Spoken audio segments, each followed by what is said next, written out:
I have to leave you soon. If I'm to make the most of life on Earth, I'm afraid I'm going to have to skip town. While I've had plenty to keep myself entertained, this body just isn't suitable for a run-in with the police. It's only a matter of time until some nosy neighbor thinks to pick up the phone. With the humidity over the last few days, Mom and Dad are already pretty ripe. Here's something you have to understand.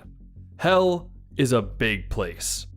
I've given you fair warning about a few locations I myself have run into, and that will have to do. Even if I wrote a library's worth of novels solely dedicated to mapping out the distinct locations within Dis, I still couldn't tell you everything about the city. What I can do is give you a bit of information about some of the damned. First up, we have the Slaughterman. Now, take a moment to think about all the celebrities you know. How many of them do you reckon would do well in Dis? Not many, I'll wager. Perhaps none. Fame and fortune on Earth doesn't count for shit when you're dead. Very few people are strong enough, mean enough, and downright psychotic enough to earn a reputation in hell. Those few who have what it takes are people you never want to meet. The Slaughterman is one of Hell's legends. A huge, bearded man with filed teeth, bloodshot eyes, and foam on his lips.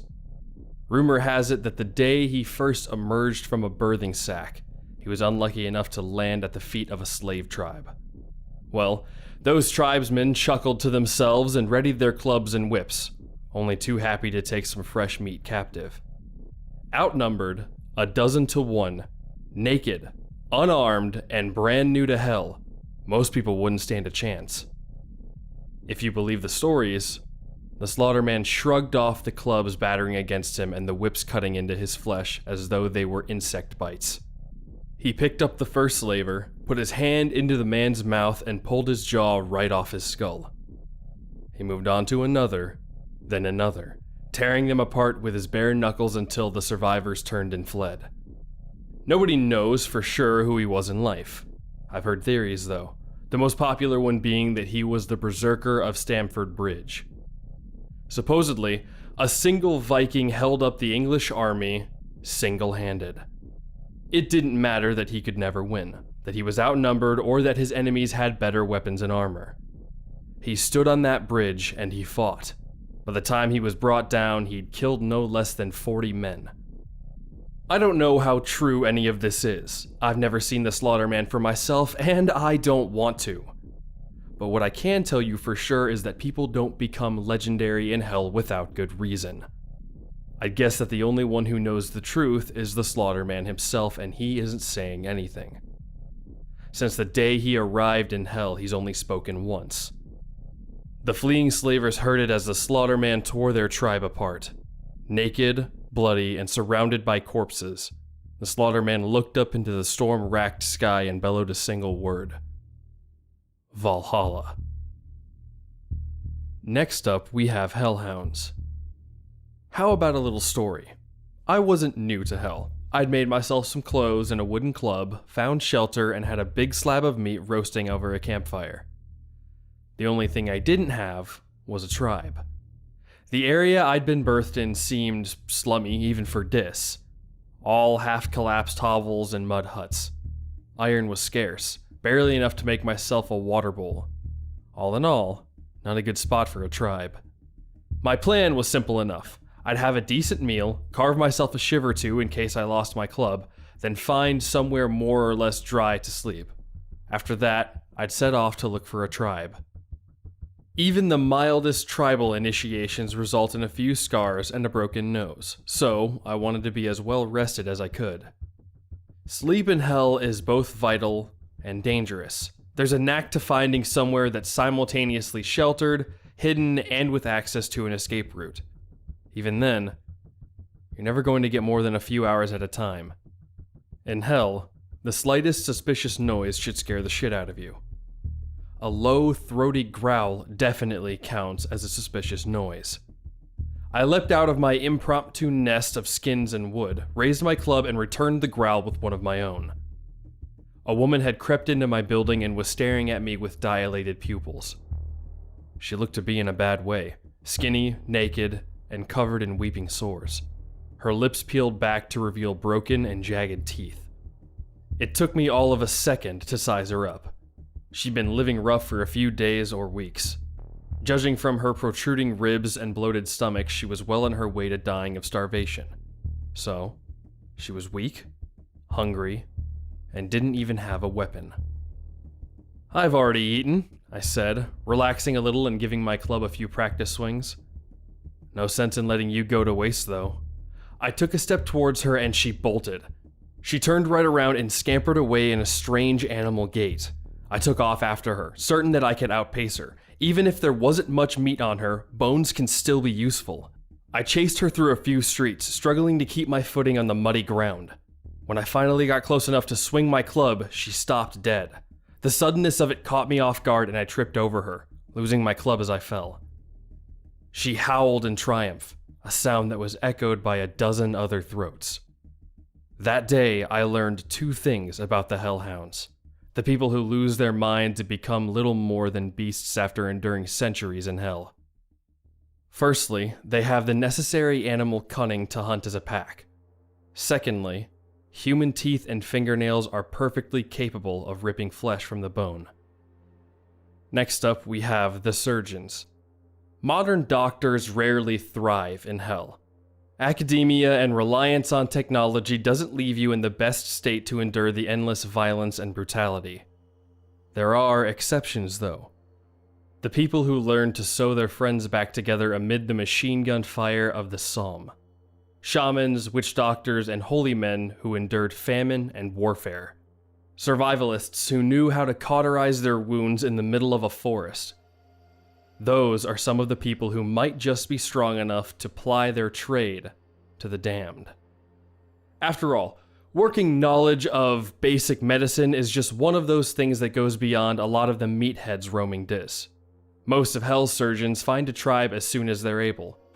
Their tools might be crude, but they soon learn to make do. Flint, slate, and shards of glass serve as their scalpels.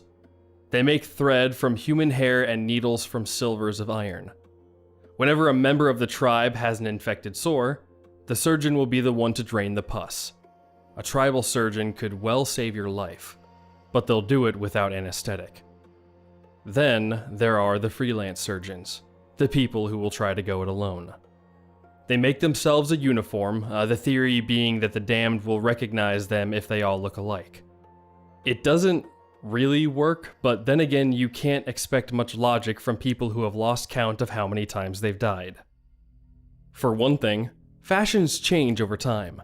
I'm told that freelancers wore headdresses and bone necklaces at one point. The current trend is to mimic Venetian plague doctors by donning a beaked mask and wearing a long coat of fire-blackened skin. Freelancers, however, are rare. Very rare, in fact. You'll see thousands of the damned for every freelance surgeon you come across. When you do come across one, be careful. Firstly, surgeons don't get a free pass in hell. The damned are more likely to attack a freelancer than they are to barter their tools, clothes, or slaves in exchange for his services. You also can't be certain if the man in the bird mask and black coat is really a surgeon, or somebody who murdered a surgeon and took his clothes. Perhaps they made the outfit themselves in order to draw the weak and the wounded close.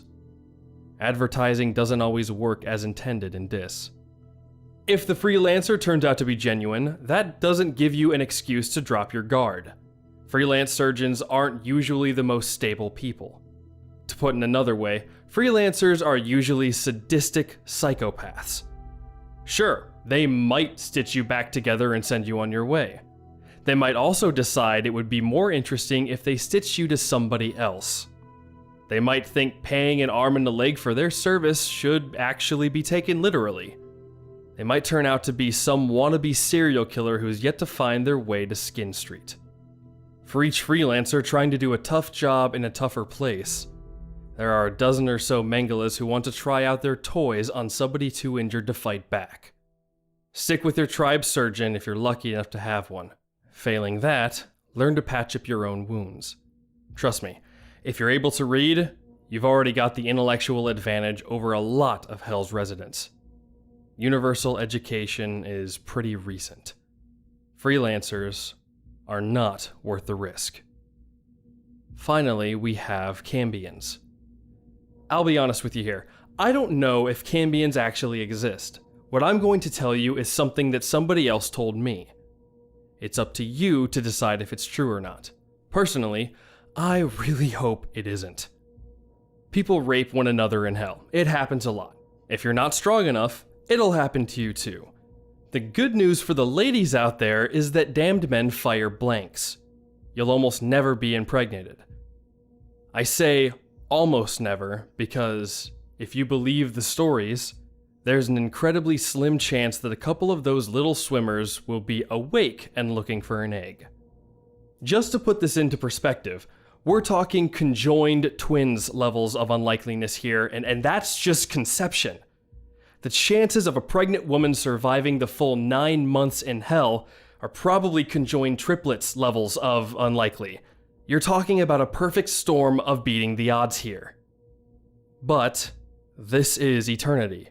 A monkey randomly mashing keys on a typewriter will eventually produce the complete works of Shakespeare if it goes at it for eternity.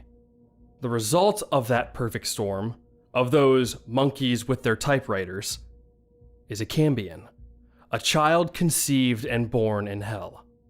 I'm not saying they exist, okay? I'm saying I've met somebody who swears it's true and that he's seen a Cambion for himself. You see babies in their birthing sacs from time to time. Usually it's just a body. Occasionally you see one drowning. Most of the damned ignore them. They wouldn't survive a day on the streets even if you could afford to devote your full attention to them. Better to leave them be. It's only the really messed up people who cut through the sacks and... Yeah, well, I'm not gonna finish that thought. Anyways, I'm getting sidetracked. So, this Cambion who may or may not have existed apparently looked like a normal child. It cried, it shit, and it sucked its mother's tits just like a regular baby would. The mother was part of a tribe and they'd been able to protect her throughout her pregnancy. Couldn't tell you why. Curiosity, perhaps?